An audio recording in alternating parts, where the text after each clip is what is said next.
أعوذ بالله من الشيطان الرجيم. بسم الله الرحمن الرحيم.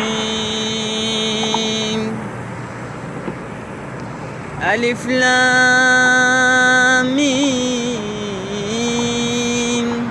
ذلك الكتاب لا ريب فيه هدى للمتقين الذين يؤمنون بالغيب ويقيمون الصلاة ومما رزقناهم ينفقون والذين يؤمنون بما أنزل إليك وما أنزل من قبلك وبالآخرة هم يوقنون أولئك على هدى من ربهم وأولئك هم المفلحون.